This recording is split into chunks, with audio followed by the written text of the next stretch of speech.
So, hello everyone, welcome to our presentation today. It's my great honor to have Dr. Fahui Wang from the Louisiana State University to come and talk about why public health needs GIS.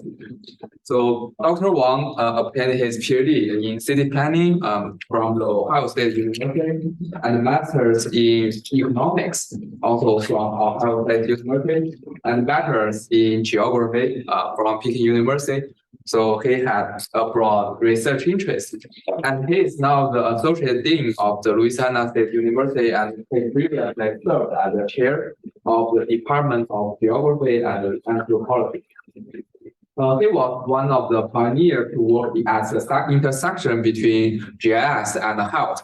One of his renowned work, the two SFCA methods, the two-step floating catchment area method, has been widely used for measuring spatial accessibilities of public health resources, and that work has already been cited with over 1,700 citations.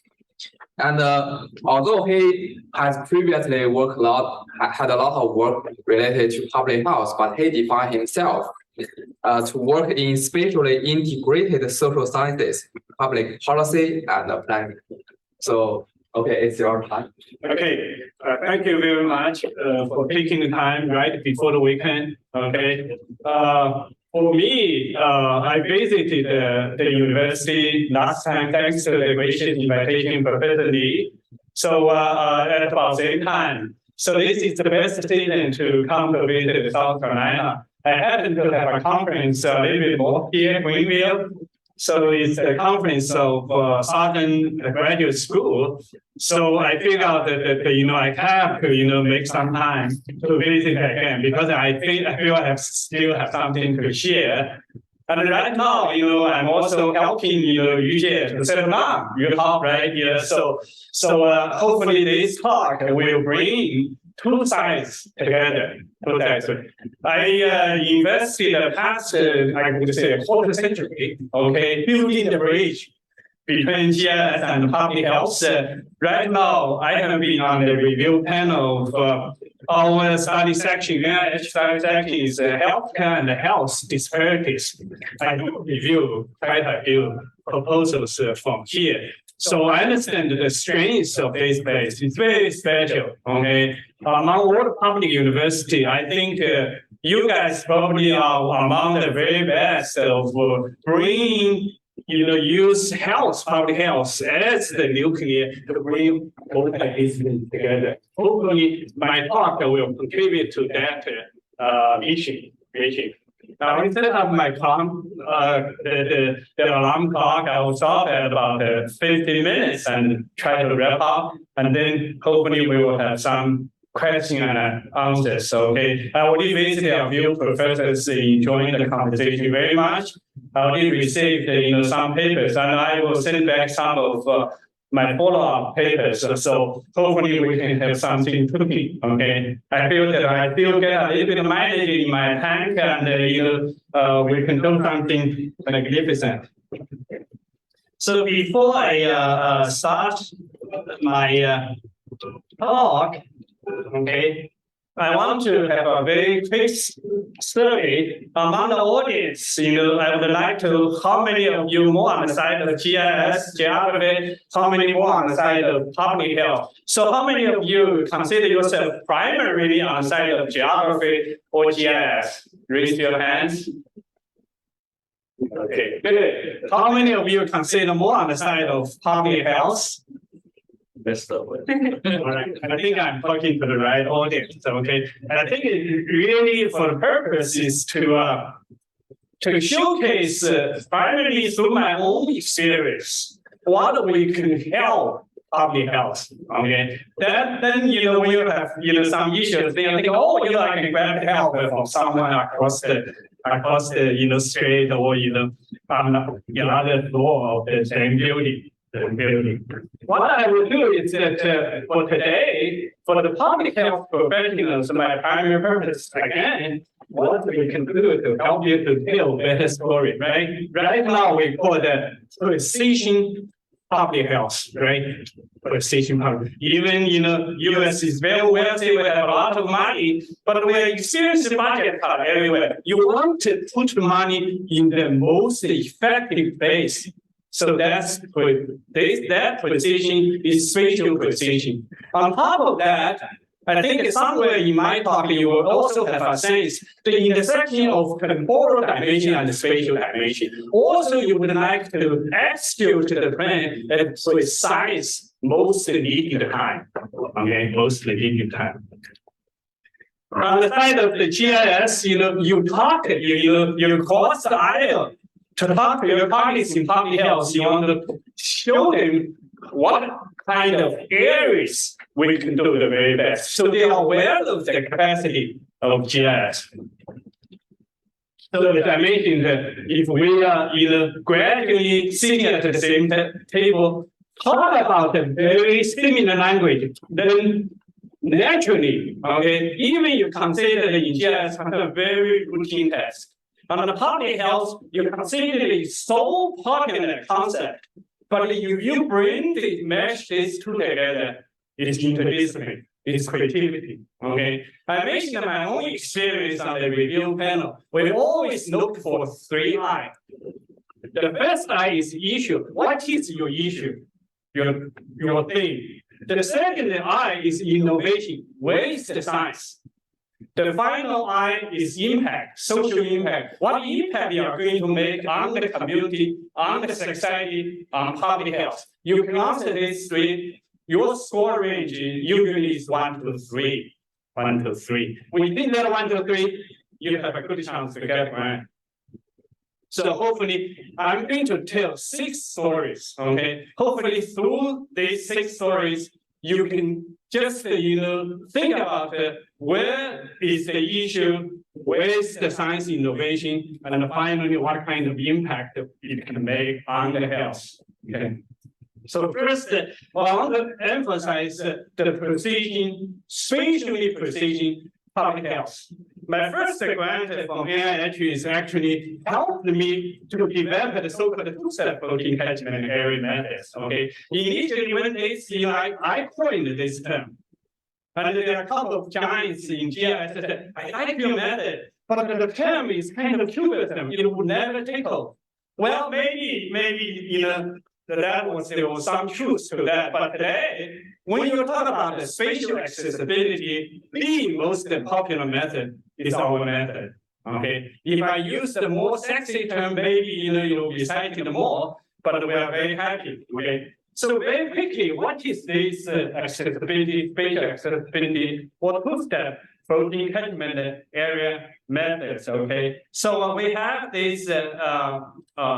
I'll go back to that. I'm sorry, I'm a little bit ahead of myself. So the first, I want to highlight the basic concept of geography. Geography is about the difference between places. Okay, so we call that spatial heterogeneity. We emphasize, there is difference between urban and rural, right? Every party has professionals, right? We tell that story, I just talked to you, right? And you talk about it. But this is not just urban and rural. It's not a 0-1. It's not just 2 categories. It's a continuous spectrum. Okay. So when it comes to GIS, we can define that urban and rural at a very, very fine spatial resolution at the whole spectrum. Okay. Okay. I know that there are 6 different categories we call urbanicity or rurality, or sometimes it's 5 categories and so on. But we can define even more if needed. Okay. People behave differently. And of course, the outcome difference greatly between urban and rural. Okay. So our first project look at the cancer risk, mainly in late stage diagnosis. Okay. We know cancer, is terrible. But if it's caught earlier stages, the chances are very different from late stage. So focus on the risk of late stage. We started using Illinois cancer registry data across the most 3 popular cancer types: breast cancer, colon cancer and lung cancer. Okay, we look at the different stages and our contribution. The paper was published in Cancer mainly focus on how do we define different levels urbanicity more precise. Okay, so in Chicago, we captured that city of Chicago with the highest level of urbanicity, and then suburban of Chicago, and then other metro, then larger town, then the rural. You look at the later stage odds ratios across 4 different types of cancer. See, the whole story very simple. As the urbanicity decline from the highest level city of Chicago all the way to the rural area, in general, it stops right here. The risk is actually declines. You go to the rural area, the risk declines. The highest risk is actually in the central city of Chicago, but it bounces back a little bit in the rural area because of for the common areas, the rural areas, you're farther away from the mammograph facilities and other cancer screening. Okay, so our contribution of the story is very simple. Okay, you don't study the cancer everywhere, just the whole sample. You subdivide it according to different level of urbanicity, and you define that with spatial precision. The story is new. The story is new. And this I'm going to skip that, but very quickly. So this is somebody else's research. You look at the other, cancer screening probabilities in different race, different ethnicity groups. It's not the same story across the whole US. You divide it by state, it's very different stories. So that kind of risk, what variables impact what, is not uniform across the whole US. And we also have an R1 project to study the obesity rate in the US. Okay, again, here comes GIS. With GIS, we can have nationwide data, okay, down to census tract level. And we use census tract to build up very accurate percentage of urbanicity and reclassify 6 different categories, and we can see the obesity risk and the different contexts. Okay, so the result, one of the most interesting, we know that the built environment in terms of walkability, right? How the street is connected influences how walkable the community is, right? We find out you have the sample classified into different level of urbanicity. We find out this variable is only significant in the highly urbanized area. So basically, this is suburban, close to central city, on the edge of the city, but not all the way to the remote suburban, not rural. See, not in the central city, not in the very rural area, right in the middle. If you improve the walkability, like you build sidewalks, you build some, let's say physical facilities to, attract people to get out and work in the community. Where do you put your money? Not here, not here, not here. You focus on this area. So that's the story. That's precision. That's precision. So I'm going to recap very quickly. So in different geographical setting, here we focus different level of urbanicity, very different dynamics, Okay, GIS is the very best to come up with the precision and define the extent accurately. And in statistics, we have a model is geographical weighted regression, capture that relationship, that coefficient, right? There can change from place to place. And the conclusion is very simple. One size fits all. The public policy, if you follow that, it's going to be wasteful. It's not going to be as effective as what we would like. Second, now back to the so-called two-step floating catchment area method. So the story of healthcare access, the importance is everything starts with opportunity, right? do you have access to opportunities? After that, if you have adequate access, then have you been able to utilize the healthcare resource, right? That will be the second stage. If you are utilizing the healthcare resource, what about does that impact your outcome, right? So 1, 2, 3, access, utilization, outcome. But for the outcome, if we can detect significant disparities, right?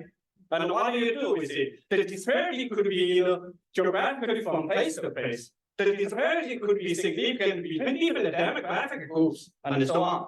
So America, okay, is ranked by far the number one in terms of expenditure on healthcare, right? Per capita. Okay, but when it comes to the outcome, we rank number 40 something. On a good year, in a good year, 38. A bad year, 45 something. So what happened? The whole story behind that discrepancy, how much we are paying for, how much we get out of that is the disparity. Okay, that's the reason when it comes to healthcare, that's the major story. Okay, so the disparity you start with accessibility, go to utilization, go to outcome. But if outcome is disparity, how do you change that? Then you need to adjust the allocation of healthcare resource or change people's allocation, right? Or the linking that together, you go back to the accessibility, the whole cycle is optimized, improved. You can see the impact. Okay, so here is our story, why all these cycles are with the disparity of accessibility. We need to evaluate, capture that disparities accurately. Okay, so I used 3D to capture how this issue is everywhere. Okay, right? Everywhere is there's accessibility for everywhere. And for anything, if something is valued, then we need access, right? Right now, you have food access, healthy food access, and obesity, and all this is the whole new research arena, right? And then you have access to primary care, right? And you need access to cancer care. You need access to physical facilities, physical activity, right? Facilities, the playground, all those things, okay? So all these, you change this subject, and then there's a new research area. To anyone means that you study the difference between different demographic groups, right? And that's another arena, okay? And by any means, this means transportation means, right? How do you get from point A to B, right? Do you have a car? Do you take public transportation? Do you have handicapped status, right? What about your age? What about your knowledge of the transportation system? All this is by what means. At any time, again, it's not just spatially changes at a different time. Okay. For instance, there's a recent research that I participate is EMC system in Shanghai's deployment, right? 911 response. So in the daytime, right, people, there's a lot of us actually in workplace. People are in different places. In the evening, right, we are in another city, in a restaurant, or you are in the gym, or you are gathering with friends. But during the night, after 12 o'clock, hopefully you're at home, right? So from the daytime to the evening time, to the nighttime, people are at different places. We need to capture that demand of emergency temporarily. And then our 911 system needs to relocate it or plan it in a way in response to that change. Weekday, weekend, it's different. During the hurricane season, life is normal, like a peaceful day like this, also it's different. All this is story, and we need to adjust that accessibility, capture that change temporarily and spatially.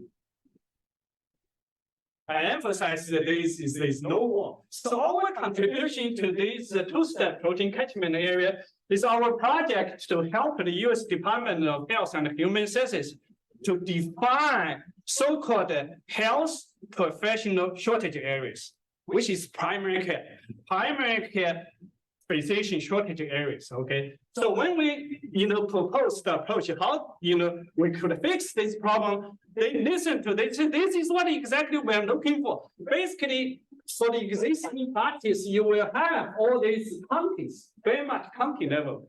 They count how many primary care physicians, they count how much population. If one primary care on average is serving more than 3,000 population, then that's a shortage area. Again, it's the whole county, right?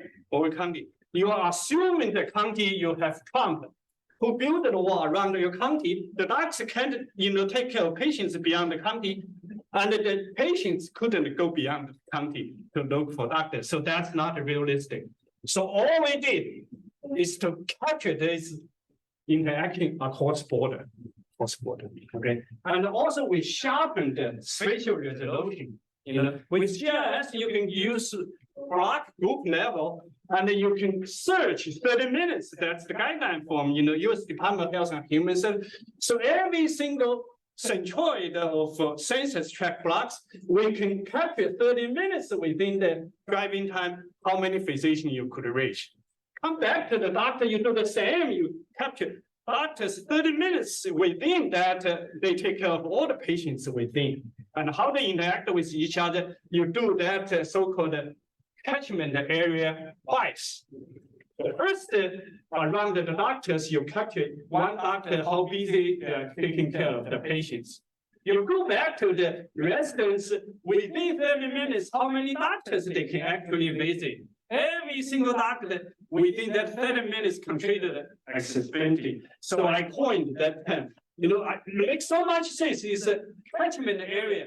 We all have foundation, right? In the middle of the ocean or in the river. Your catchment is the size of your boat, right? You can around your boat. That's your catchment. Okay, it's floating because it goes here. Since the track goes here, right? It's floating. The physician in this location that is floating. So it's a floating catchment area. And I got a tool before that because you do that twice. The first time around the physician, the second you come back to the residents. You take all this sum up together, you capture the complexity of interaction between the two. So of course, that was 20 years ago, okay, actually 21 years ago, okay. The paper was published in 2003. Okay, so we have been constantly encountering new challenges, okay. So fairly recently, we expanded this to on the other side. So the accessibility two-step catchment captured the patient's accessibility, convenience to hospitals or physicians. On the other side, if I am the manager or CEO of a hospital, I worry about how tight is my market in a way could impact, on average is one nurse taking care of 4 ICU patients and so on, right? This regulation about how many, ICU doctors can, nurses can take up, right? So you need to, on the outside of the picture, on the supply side, okay, for the physicians, for the hospitals, for those healthcare providers, okay, I created a term is potentially crowdedness, okay? So we can switch the model, flip the side, and then you can look for the details. The ratio, the first step, we flip it, okay? On the other side, when you sum this up, so this goes different. So here is the population. So each nurse taking care of how many patients. So it's different interpretation, So you have from the demand side, you can see how patients convenient to get care. On the supply side, you can see all those healthcare professionals, how busy could they be, the workload, okay? Potentially, you could use this to capture the potential qualities and tie that to the mental health of nurses, right? How much stress they are experiencing, right? So you have learned, earlier this year and late last year, there are a lot of health professionals on strike, right? They just couldn't take care of the patients, okay? Like overcrowded. And this model will capture that. And also we have we rank the 1-star, 2-star for different hospitals, right? You compare that to the ranking of that hospital satisfaction, okay?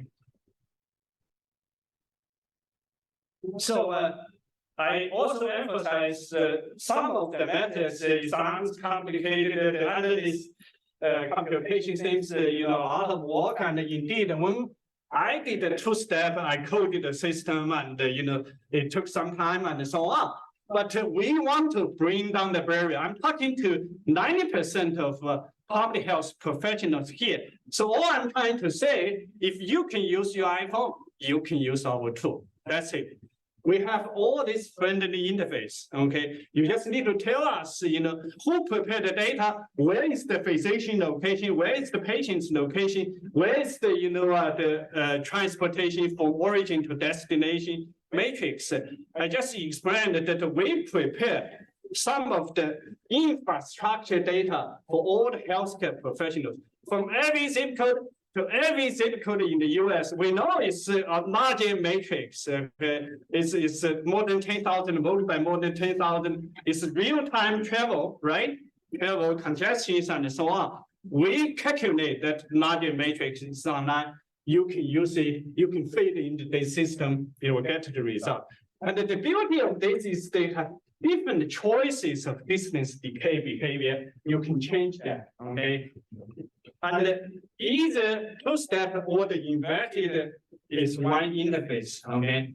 And now some of you in the audience are interested in the telehealth, okay? Here's what we have. This model we just pushed out last year, okay? So this, I call this is, is a second baby, okay? Third baby, okay? They inverted this third baby, okay? So the third baby, we call this 2-step virtual catchment area, okay? So the only difference is not floating catchment because this is telehealth is whether you have broadband signals, it's virtual catchment, right? So what we have is all I want to emphasize when it comes to telehealth accessibility, we introduced the 2 more parameters. One is availability. Whether geographically this area there is broadband service available, FCC data down to block level. Okay, down to block level. This is available. The other data is what? The other fact is, so this in the rural area, this is a rural area in America, okay, in America. The same case for South Carolina, okay. But the other picture is that even in the urban area, there is broadband, but not everybody can afford it, right? We call this affordability.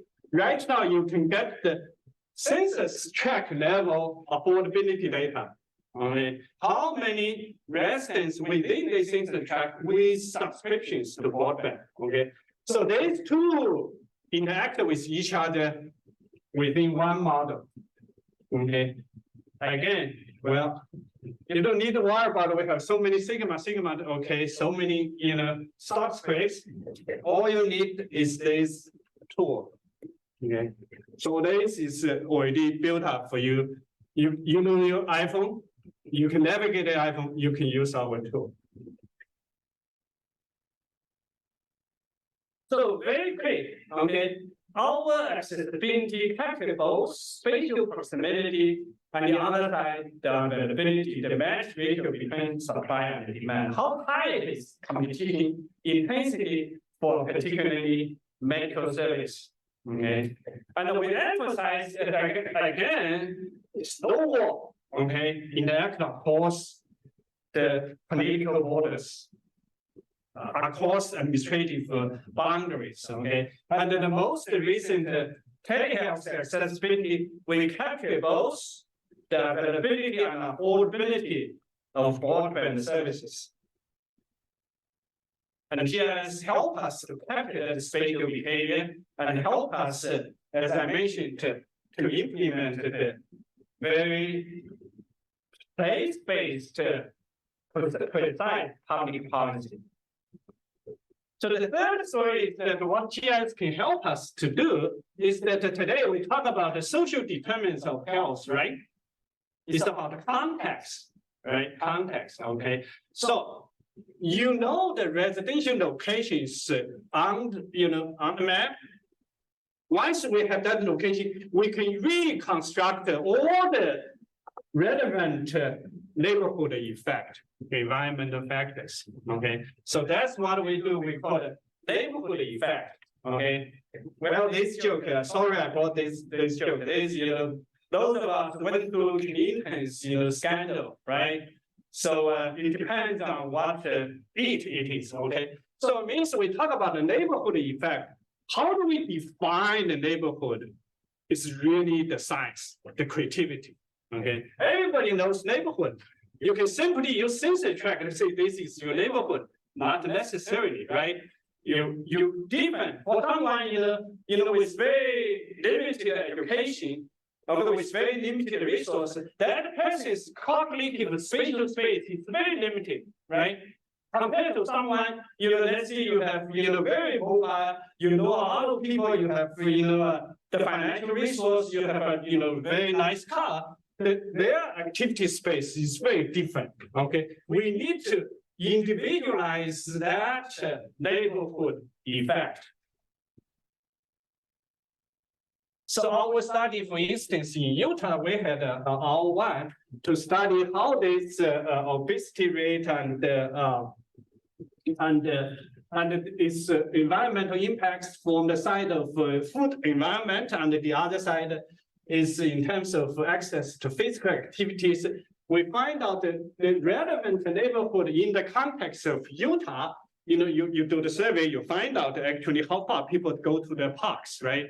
We find out the distance to the park, the most relevant is what? Is actually zip code level. Okay. But we look at the food environment in the context of Utah, is what's relevant is much larger unit, is county level. Okay. Initially, we're a little bit puzzled, but you go to the field, you talk to people, that when they go for food, okay, they drive. But if you go to the park, with the dog, and or you run a couple of miles, you run very much in your zip code. Okay, that's the difference. So when we talk about the neighborhood, we need to make sure that neighborhood is defined and relevant to the individual's behavior for that type of activity. And that neighborhood definement is also dynamic over time. Okay, our exposure, let's say you are interested in environmental impact, where you're located and where you go to work and where you actually, play baseball, after hours, after, all these become relevant. Okay, and of course, right now we call it lifetime. Okay, the cancer risk is cumulative risk. If you have the whole residential history of individuals, then you can trace back where is the whole environmental cumulative effect. Okay, so that's, of course, it's a lot of work, but that's only you have that type of information, use GIS to reconstruct the exposure, that environmental impact will be captured. Okay, so we call this cumulative exposure. So let me recap very quickly. So the policy, are implemented and executed at different levels of jurisdiction. Those of us working so-called multi-level, right? Multi-level monitoring. But that neighborhood context, how you define that, need to be relevant at the jurisdiction level. The policy is implemented at county level, then you use county. It's state level, you use state. Okay, use state. Okay. And that's why we need to personalize.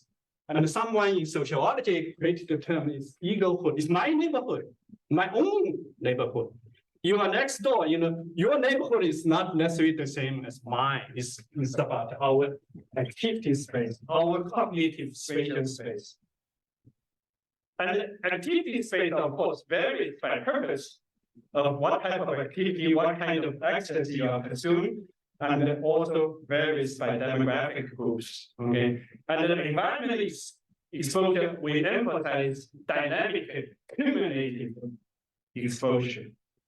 And GIS, if there is some technology that can help us to make that the neighborhood truly is eaglehood individualized, that would be GIS. And today, we have so much data, you carry your cell phone, we have your whole trajectory over the day, we can accurately capture that space. And the fourth story I want to tell you very quick is the so-called small population problem. This is another area that GIS can help you. And we got some funding from ACI specifically because of now some of you, let's say you deal with cancer data, the state cancer profile. And you go that, for instance, I just use an example of Louisiana. Even at the county level, for some type of cancer, for some particular demographic groups, you can see the majority of data is suppressed. Okay. The reason is very simple. Okay. We always say that data speak for themselves. Let them speak. You don't have data. Okay. So it's silence. It's silence. Okay. We don't have anyone to speak about the cancer pattern for the neural system and in Louisiana. Even at the county level, smaller unit. We don't like county, certainly for those of us working in GIS. And aggregated over 5 years, still 83% is suppressed. How do we deal with this problem? How do we deal with this problem? We call it small population. So what we propose is a method that actually GIS has a long tradition working on this. Of course, we automated the process, we advanced the method, but this type of work has been in place for a very long time. What do we do? We construct the geographical area at the right size up to the number of population reaches whatever is required. Okay, whatever is required. For instance, in the case of cancer, I aggregate, I have sensor tract, I merge, the surrounding sensor tract until I have 15 cases, and then the data can be released. So that's our approach. It's not simply we join the adjacent ones, okay? So the method, the trick, and the challenge of this is when you join the surrounding adjacent sensor tracks, you want to make sure the tracks that they are being together they are homogeneous, enjoying the maximum homogeneous. Okay, you want to merge the tracks that they are similar together. If you merge those, they are very dissimilar from each other, you already removed all those beauty of variability. We call it information, right? So the whole idea is that this process of creating the larger unit is you are minimizing the loss of information. At the same time, at the degree that they just reach the threshold that we could release the data. So that's the idea, to help state cancer profile to optimize the data to the maximum possibility permitted by the law. Okay, privacy law. Okay, so we have an algorithm. It's called a mixed level regionalization method. Okay, basically the story in Louisiana is very simple. Okay, and you can use your familiar area. For instance, let's say you use South Carolina.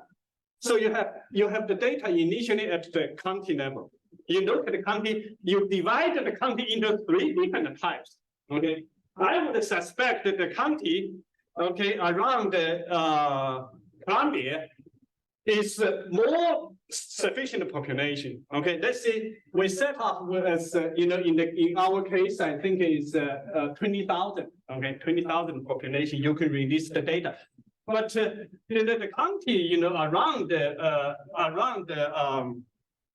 Columbia, certainly you would have you would have population, 5 times, maybe 12 times. I don't know the exact population. So we call this highly urbanized county with larger population. You want to subdivide it.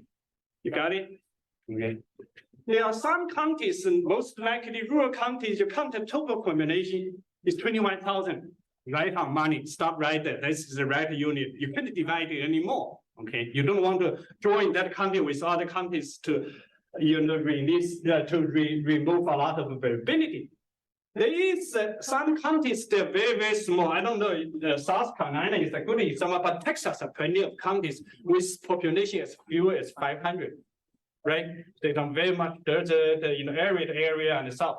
So you have in Louisiana, we also have counties very small. Okay, so that's the third type of county. You want to merge the surrounding and the similar in terms of socioeconomic structure up to the population of 20,000. Once you merge those three counties together, they reach the 20,000, you stop right there. See, so all this is why some counties you subdivided within them, right? You use what? You use census tract within each county. They are similar, you merge them together. Okay, you have some counties standard, no. You some county, you merge with other counties, right? So that's what we call the next level regionalization. So this we did study in Louisiana and has received a very positive background. So here's a very quick summary. So once you created this new area, the rate is more reliable because the base population reaches the minimum number of population. So it's more stable. And then this is not magic. All the case studies that we have done is you map the graph that you graph the distribution of your cancer rate across all these newly constructed units. We find out that the original, without this, creating this new unit, the distribution is erratic. You will see the larger number of concentration, they have missing values, okay, because you don't have data, right? And then, but after we constructed, it's confirmed to a very nice normal distribution, okay? I'm not specialized in statistics, but we know experts here, you are especially in biostatistics, okay? If I have a pattern in normal distribution, I just run the ordinary least square regressions, right? Avoid all those factors, more advanced methods, more uncertainty and so on. And then the larger area, of course, help us to mask the privacy so we can release the data. We don't need to suppress all those sensitive areas, okay? And also another beauty, those of us, worry about the spatial order coordination.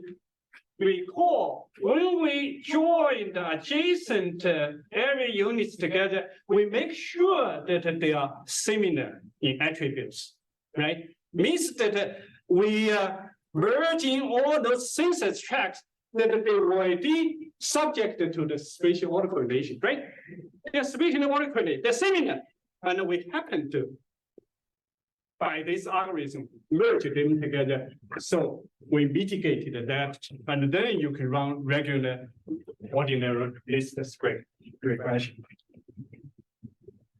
GIS also help us that we talk about geographical change from place to place. You assess the outcome from place to place, but your area units this time is comparable, right? About the same size. Okay, if you have, let's say, one county with 3 million population, for instance, in Chicago, Cook County, with 3 million population, you have another county in the south of, I'm sorry, Illinois, I come from Illinois. Okay, so you have one county is 3 million population, another county is 3,000, and it is one number. You run the regression, you ignore how much population that highly urbanized Cook County should contribute to the overall analysis. So this help us. We don't need to be limited on whatever unit the data is given to me. We create the unit that is comparable that we can do the analysis. The big story is that we know, some of you probably are familiar with, if you are in healthcare research, you heard of the Dartmouth HSA, hospital service area. Another term is the larger unit that is hospital referral regions. Okay, so the good news I can share, preliminary good news with you. We just got R1. The score just came out, is 3% high. Hopefully we'll get that grant. Okay, so what we proposed in this new R1 is to update Dartmouth HSA. Okay, not just HSA, HRR. Okay, what we have found out over the years is increasingly what they did is they used the 1993 data. That's so many years ago, right? 1993 is quite a while, right? 1993. I was still working on my PhD dissertation. So, right. But they have not updated. They have not. They realize, the people at the Dartmouth Institute, I work with them closely. They know me, so they reach out to me. So we are going to come up with, we are going to get rid of the HSA because increasingly the health market are intertwined, tangled together. The initial HSA is not very much relevant anymore. Okay, if we stay with the 350 some original HSA, the localization index is like 30-some%. 30-some% people look for healthcare within your unit is not a very good unit. So we are going to come up with something very similar to HRR in terms of number of units. Actually, it's 3,000. I'm sorry, HSA. Okay, HRR is 300 something. So we already have a new name for this baby. It's called MHRR. So we talked about John Skinner. John Skinner, I like this MHR. It's because this concept, right, come out of a pandemic, right? The DNA, the MD, RNA, whatever. Okay, so this M means is modified HRR. So original HRR is built on HSA, right? HSA is building block to put together to build. But we build originally from what? We go back to the census tracts. We use census to directly build, okay? Directly build it to HRR, okay? So it's modified, okay? So it's a 5-year project. When we release, my plan is at the end of the second year, we'll be able to release the updated HRR. Okay, then hopefully for 20-some years, people will be happy with our unit, and then everybody cite our work, and I'll be happily enjoying my retirement. So our method behind is totally different from what they did. I know how they did the definition. It's very much human labor. They have undergrad students, they hire the student workers. So they pieced those called Dartmouth method together. Today, we are in the age of AI and so on. So we have all the, OP matrix, right? All those very detailed. Our algorithm is to come up with the boundary that within this unit enjoy maximum connection between the minimum connections. This reminds me need to carry out. I'm on pace. So I use just an analogy. You cooked a pot of spaghetti, and you have friends, 5 friends will come over. You need to divide that part of spaghetti, so cut the fewest spaghetti to divide it into 5 parts. That's what we do. If you have 10 friends together, you prepare 10 bowls at the same goal, cut the fewest. So the advantage of this method is we give you release the whole spectrum of how they are grouped together. If you want the whole United States divided into 2 markets, you have the result. You want them divided into 350 markets, you have your result. The whole, hierarchical structure, you can, pick up the scale of your analysis of healthcare market. You can do your own research to further empower our analysis to do the very best research. So we already did the pilot work in R21. So we defined the cancer care market. Okay, so this is, we have a few papers out, and this nationwide cancer service area is available. If you need market analysis for cancer market, just look for the resource that we have that is completely free. And again, so if you can navigate your iPhone, you can use our tool. Okay. We're automated for you. So HSA is a basic healthcare assessment, management, and planning. Okay, if you want to say one market is different from the other market, you want to make sure your market definition is as scientifically accurate as possible, and we can claim that's the case because our method is optimized methods. And WHO also promotes localization, and our market enjoying highest level of localization. Okay, so our HSA is automated. Right now with the data to define 300, my desktop finished that in 5 minutes with all those tangled scary network. Okay, and it's data driven. Okay, and once again, you only have the best delineation. And we only have the baby's name, yeah. So as I mentioned. Finally, okay. Finally, I think this is something that when I was a PhD, okay, I killed almost 80% of my time to learn from my advisor about operational research, all this, optimization. But for 15 years, when I just, you have here as a system of I was not able to utilize that scale, okay? But there was an opportunity to come up, and then we come back, in 2013, we published the first paper that proposed the new planning objective. So those of you do so-called location allocation analysis, for instance, this is the project that I gave students for my intro GIS class. So I gave them the data in Baton Rouge, all the census tracts, and I gave them the 25 locations that are considered for vaccine, okay, free vaccine location, okay. And I asked them to find the 5 best locations that people enjoy in the shortest distance, okay. So this is called a classic p-median problem, okay. So let me repeat. So the objective, the goal is to minimizing the total travel time, right? Okay.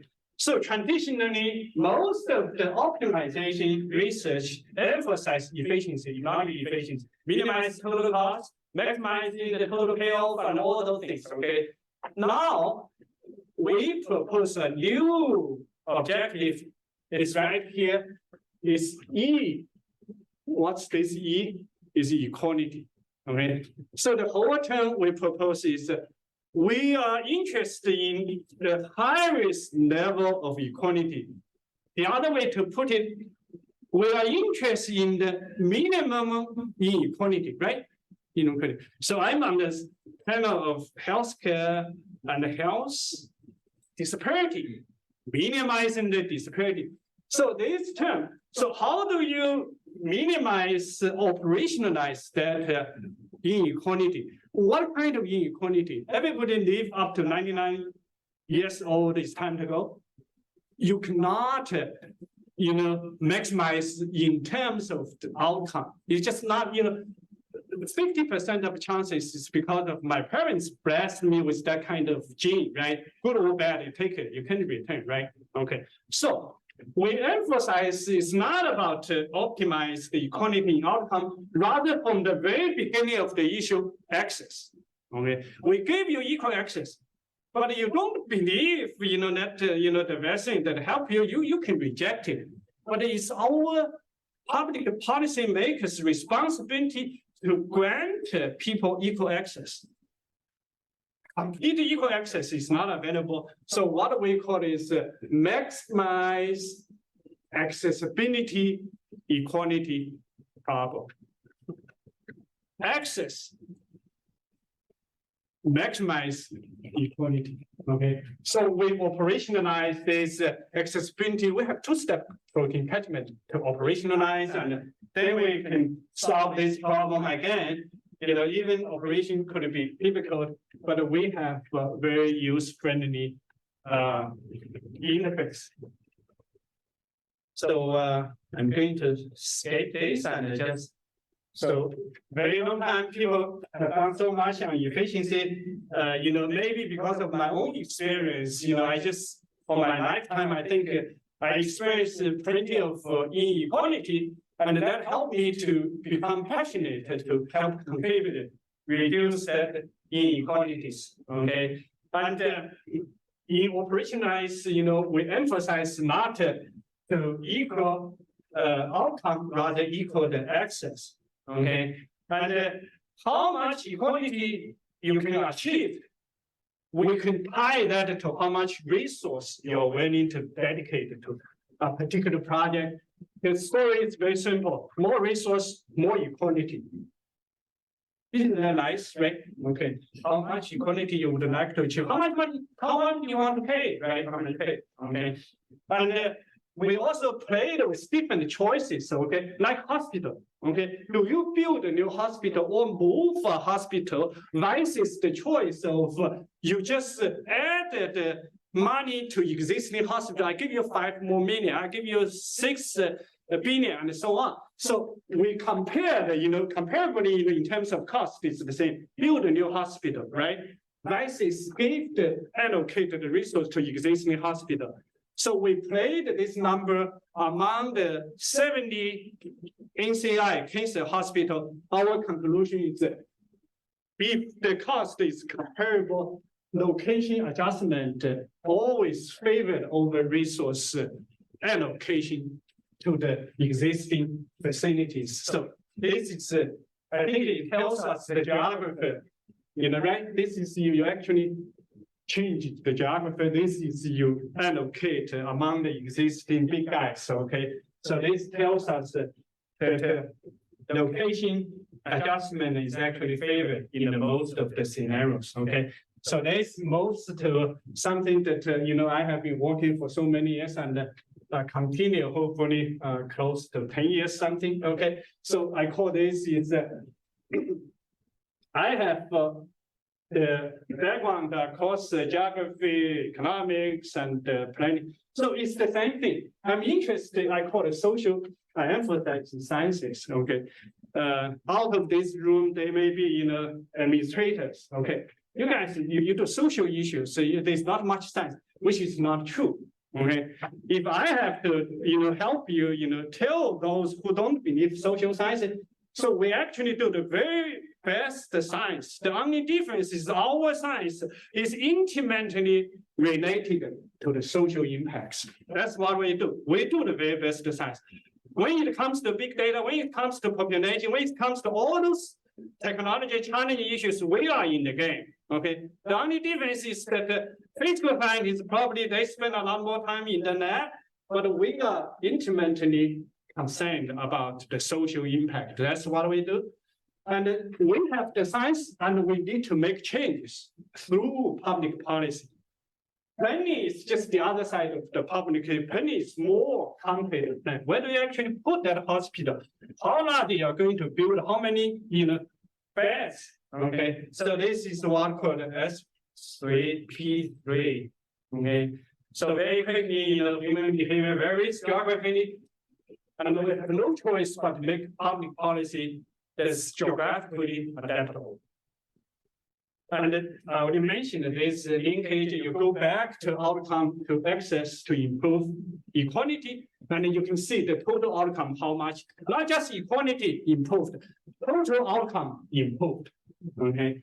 And the neighborhood need to capture personal activity space, and our policy also need to adjust it in that context. Small population use it to be a challenge. As I mentioned, they couldn't release the data. The rate is not reliable, but we can do this. Okay, we can make this, turn this around becomes an advantage because it would take someone who knows GIS, who knows computation, who knows public health. So that is job opportunity. That is difference that we can contribute to the society. Okay, so healthcare market. So we always emphasize this localized context, localized context. Finally, it's not just about efficiency, just as important is about equalities. So we have related representative literature. You can look into that to find out.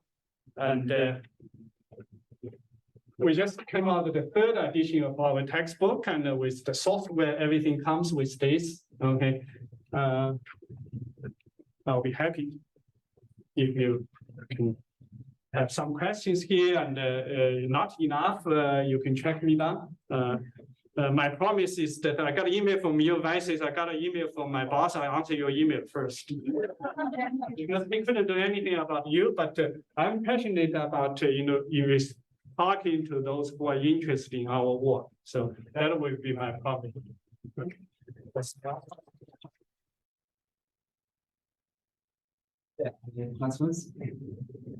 What was your data source for the modified HSA development? You need individualized units of healthcare use. Okay. From where are you getting that? Okay. So what's your guess? What's your guess? I can't think of anybody who would release that kind of data. Okay. Okay. So without a question, the most convenient data source is Medicare data. Yeah. The medical data is limited because of, it's limited to 65 above. So we have other selected study areas that with all payees, all those data, so have all the private insurance, but only in selected area. So we are going to adjust the algorithm based on some selected field work. So, but for nationwide, the preliminary result will based on the Medicare data. Yeah. Thank you, Dr. Wang, for a wonderful presentation and very informative project introduction. So I have a few questions, and I will just start with the HSA. Okay. Clinical conditions or service size are you focusing on? The old one, they focus on surgical or hospitalization, like they discharge from inpatient and will only focus on surgical patients. But which one are you really focusing on? Is cancer? So the original HRR is focusing on cardiovascular and neurosurgery. Okay. So back to the early 1990s, those surgeries were fairly sophisticated. Only very, very limited tertiary hospital conducted those. So they actually used the central place concept. Okay, so the normal,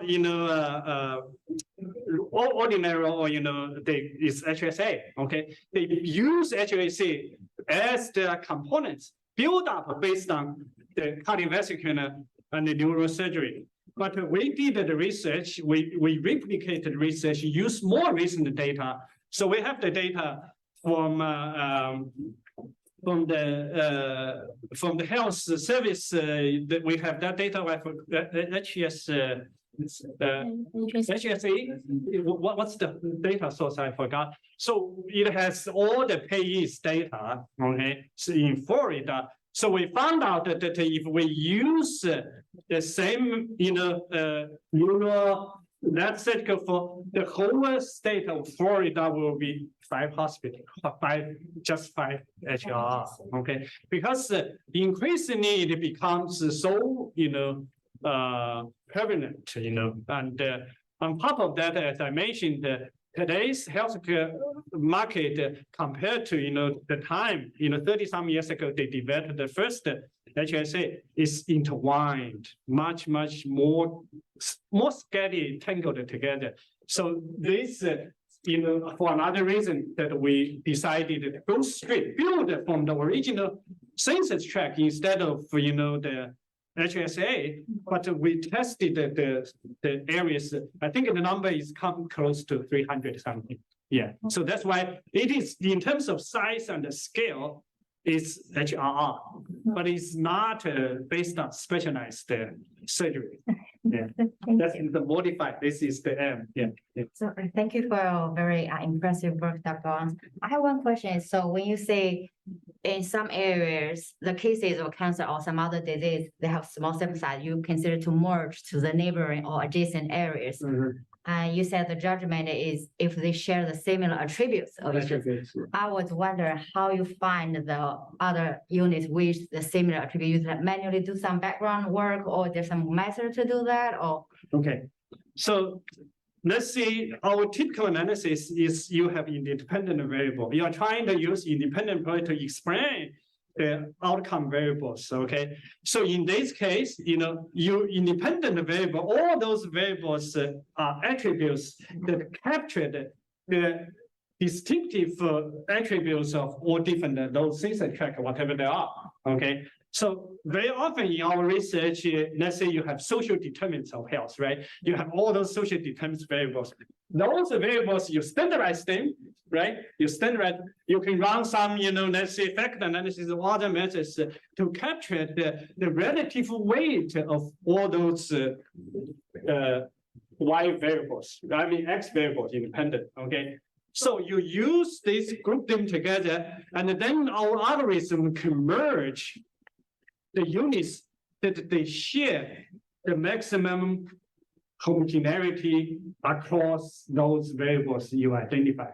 Okay, so the algorithm is the different algorithm we tested, different kind of this type of algorithm we learned from mechanical engineering. So it's very similar to this. It's like like you cooking, you drop the oil. They actually move around together. So sometimes like the melting process is very efficient. Yeah. So the idea is that when you merge the units, for sure you are going to lose information because you are losing the variance. Okay. But our methods can minimize that loss in that process. Okay, thank you. Any further questions?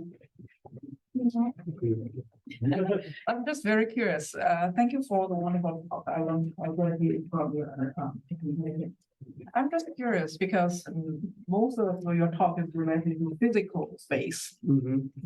You also mentioned another word, it's a cognitive spatial space. Mhm. I'm just curious in terms of how you define your individual neighborhood or individualized, spatial space, how you connect these two concepts together. Okay, so this cognitive spatial activity space is kind of very popular in the field of behavioral geography. Okay, so in the behavioral geography, let's say that compare someone. Let's say I use my parents as example. Okay, so when they moved here to help me raise the grandchildren and so on, so they and I we live in the same location. Okay, but what they know about the neighborhood is within their walking distance.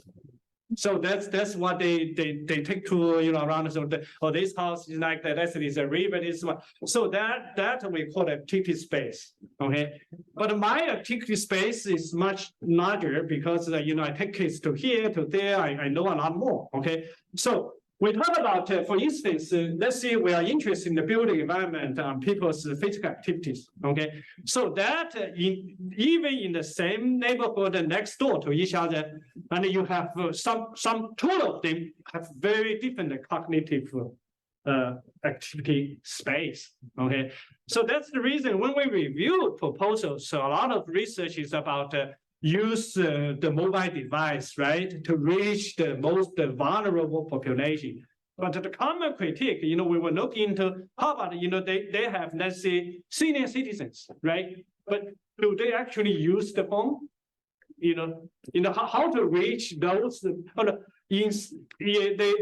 statistics tells us, let's say in California, 13% of people do not have cell phones. Okay, who are those 13%? If you are, your study target is Alzheimer's disease, right? But that 13% could be inflating 39%.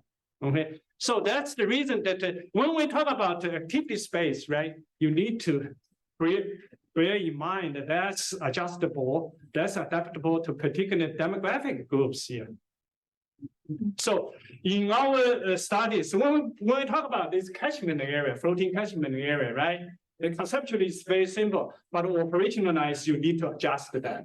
Okay, you design the let's say community health center for underrepresented demographic groups. You need to realize their catchment is not 30 minutes, probably is 50 minutes, and that's relevant to that discussion. Yeah. Thank you.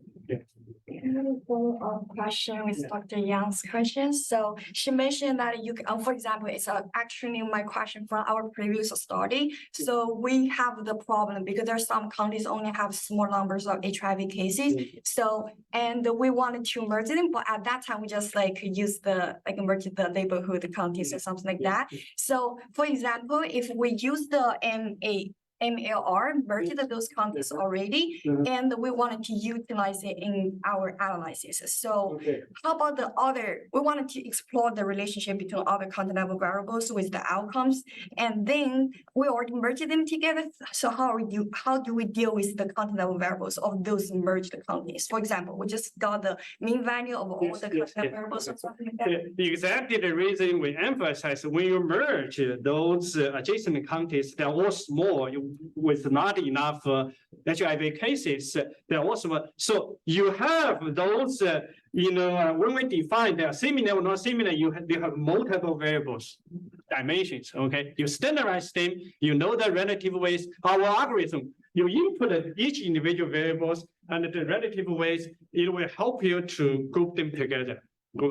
So under this algorithm is when they group together, they experiment with the scenario, different scenarios. They come up with that it reaches the scenario we merge them together reached just a little bit above that threshold population. At the same time, all those variables, independent variables we just mentioned, they will be aggregated together automatically for you by the weights that you assign to the system. So immediately updated. You have 5 variables. The new unit has new 5 variables, and output will be the new. So both X, Y already automatic. Yes, you got that result. It's updated. Yeah. Great. Also, I wonder in terms during this process, right? How do you handle the data privacy issues? So the privacy issue, for instance, let's say in the case of our, let's say we worked for the state cancer profile, the number of cancer cases needs to reach 15. That's the number. So when we merge that, when we merge it again, we need the attributes. Whatever we define the attributes, we need them to be similar. But we stop at that reach. If it reaches 15, it stops. Yeah. So you will always have some very small unit. They're kind of by themselves. We call that island. But we have we have final touch up to make sure they are not orphans. We call that orphans. We will make sure that orphan will be merged. All this surrounding, they look for like the mom or dad, but they look the most similar. We are going to make sure that all these units are exhausted. They all belong to a sufficient number of the unit with sufficient number of cancer cases. Because you mentioned, mask privacy, right? Yeah. That's the process you will normally do, right? 15, the aggregate data, 15, you will release that data. It's something, we can never bypass the law. You even, let's see, in the case of Texas, okay, how I was inspired, what kind of challenge inspired me to develop this method? Actually, initially I worked in the crime area. Okay, I had an NIJ project. Okay. The common myth for Americans homicide. So this, I'm going to the politician. I'm not running for office. Okay. So the common myth that kind of widely spread, in America, the fiber is that Southern people are more violent. Okay. You know why? Because there are 2 psychology professors in Michigan. They post their map. They just map the counties with the highest homicide rate. Homicide rate is per 100,000 population. Why they use that per 100,000, not percentage? Exactly because of rare events. What happens is in the South, particularly in Texas, west part of Texas, you have what? You have 500 residents. Okay, if over 200 years, there's one single incident. That incident, right, happens in one single year. Is massive. Thousands times above the nationwide average. You run the regression, that observation just threw the statistical model out of the window.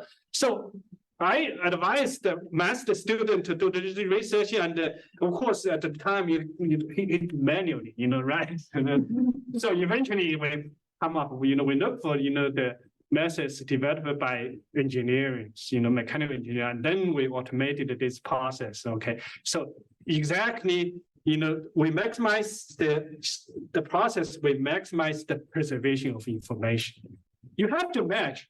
Right, you have to merge. But if I have to merge, I want to my merging process is minimizing the loss of information. That's what we could achieve. Yeah. Any other further questions? Following up on that, on the question there, have you found, what kind of difference have you found between just merging adjacent counties or adjacent census tracts, which are more likely to be similar than very different? Yeah.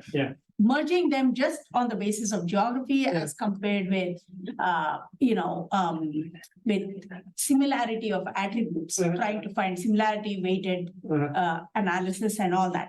What difference is there between the two? You answer this question. So I know this is perfect. There is a balance between these two. Okay. So when we merge this, we compare that we call the spatial similarity, how close they are spatially, right?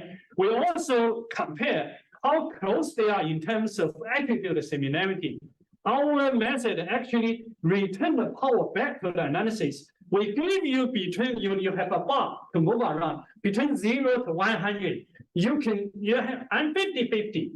I'm 75%. I'm 25. You can 0. You decide how much spatial adjacency you value over attributed similarities. You have that power. You can actually see that difference, So if you move very close to the right, we emphasize the attributed similarity. You map the result, you can see that all those very similar, but they are kind of stretched, like a gerrymandering, right? Okay, so this gave me a very good opportunity to tell that in the southern states, okay, like South Carolina, and Louisiana and all this, the politicians are very, very good at gerrymandering. They create the districts, right? They create districts that's particularly favor the largest number of their own parties would be elected. Okay, but our method, okay, just you don't need to hire consultants to develop a different scenario. All I need to hear you how much you want your percentage of African American together, how much you want the low income together, how much you want, we can create that maximize. There's only one answer, scientifically. There's only one answer. You tell us, and the scientific result should be what map be created. We were motivated by gerrymandering to develop that method. Yeah. Thank you. You decide how much spatial adjacency you prefer and how much attribute return to the power, return the people's power to the people.